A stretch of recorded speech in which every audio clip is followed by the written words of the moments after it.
Betty Hill, now 78 and fondly referred to as the grandmother of UFO abductees, will not make the 50th anniversary of Roswell. But her belief that a flying saucer went down in that desert has never wavered.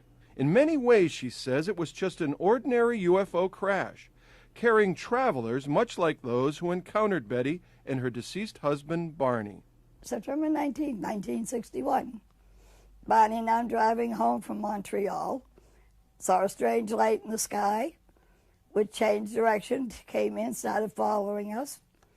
In an area known as Indian Head, it came out over the highway, stopped in midair, and Barney got out with the binoculars in an attempt to identify this craft.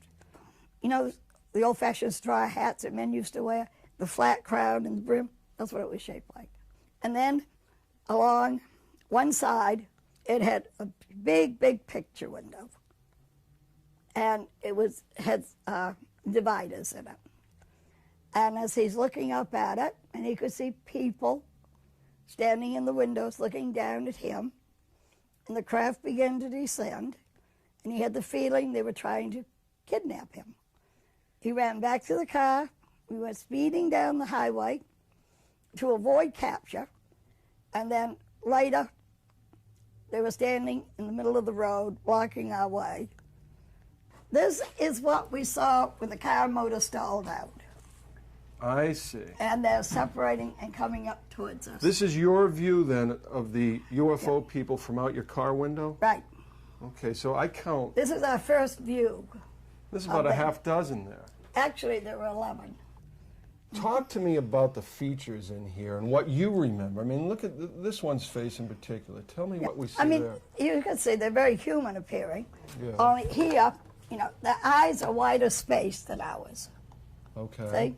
Right. The nose is smaller and a thin slit for a mouth. No hair, no protruding part of the ear.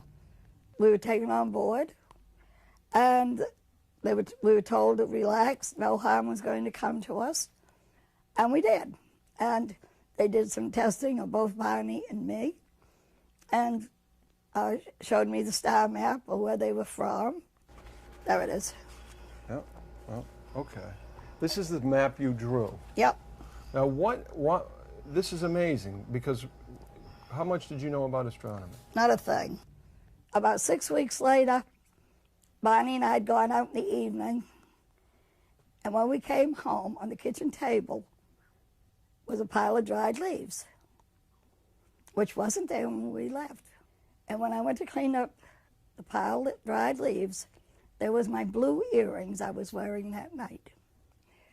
See, the experience itself happened in 1961, but it was not known until a Boston newspaper reporter found out about it.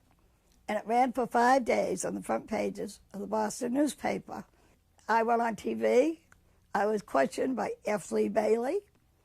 And then I sat down and had lie detector testing in front of the whole country. And I had very, very high ratings for honesty and truthfulness. Whether you believe her or not, Betty still gets letters from well-wishers and UFO investigators the world over. This is an investigator from France.